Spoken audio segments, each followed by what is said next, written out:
చిక్కుముడి లాంటి సమస్య నుండి బయటపడాలంటే ఓపికతో ఒక్కొక్క అడుగు ఆచితూచి వేయాలి. క్వాలిఫైర్ టూర్ హైదరాబాద్ వెళ్లి రాజస్థాన్ జట్లు చపాక్ స్వభావం దృష్ట్యా తెలివిగా ఆడాల్సిన అవసరం ఉంది. క్వాలిఫైర్ 1లో కోల్కతా చేతిలో దెబ్బతిన్న పులిలో ఉన్న హైదరాబాద్ ముఖ్య బలమైన బ్యాటింగ్ త్రయం Travis Head, Abhishek Sharma, Heinrich Klaasen ఒక్క నిలబడినా చాలు భారీ స్కోర్కు మార్గాలు తెరవబడతాయి. లోయర్ ఆర్డర్లో మార్కును వచ్చే అవకాశాలు ఉండటంతో ఎస్ఆర్హెచ్ బ్యాటింగ్ డోకా ఉండకపోవచ్చు. అయితే ఇక్కడే పెద్ద ప్రమాదం పొంచి ఉంది.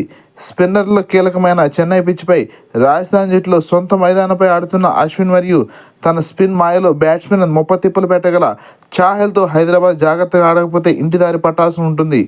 హైదరాబాద్ బౌలింగ్ విషయానికి వస్తే నాణ్యమైన స్పిన్నర్ లేని కొరత కనిపిస్తుంది. మార్కండేయను తుది జట్టులో తీసుకునే అవకాశాలు ఉన్నాయి. సొంత పిచ్చిపై ఆడుతున్న నటరాజన్కు ఈ మ్యాచ్ చాలా ముఖ్యం. ఏదేమైనా రాజస్థాన్ బౌలింగ్తో కంపారిజన్ చేస్తే హైదరాబాద్ బౌలింగ్ అంతగా ప్రభావం ఉండకపోవచ్చు అని అంచనా. వరల్డ్ కప్ గెలిచిన ఆస్ట్రేలియా టీంకు కెప్టెన్ అయిన కమిన్స్ హైదరాబాద్కు కెప్టెన్ అవ్వడం హైదరాబాద్కు సానుకూల అంశం. రాజస్థాన్ బ్యాటింగ్ విషయానికి వస్తే పర్వాలేదనిపిస్తుంది, కానీ అంత దూకుడుగా మాత్రం కనిపించడం లేదు. ఎలిమినేటర్ మ్యాచ్లో తక్కువ స్కోర్ కాబట్టి గట్టెక్కారు. ఒకవేళ హైదరాబాద్ మొదట బ్యాటింగ్ చేసి భారీ స్కోర్ చేస్తే మాత్రం రాజస్థాన్ ఇంటి దారిపట్టే అవకాశాలు మెరుగ్గా ఉన్నాయి. రాజస్థాన్కు బలమైన బౌలింగ్ విభాగం బౌల్ట్, అశ్విన్ మరియు చాహల్ తమ సత్తా చాటితే రాజస్థాన్ నేరుగా ఫైనల్స్కు చేరుకుంటుంది.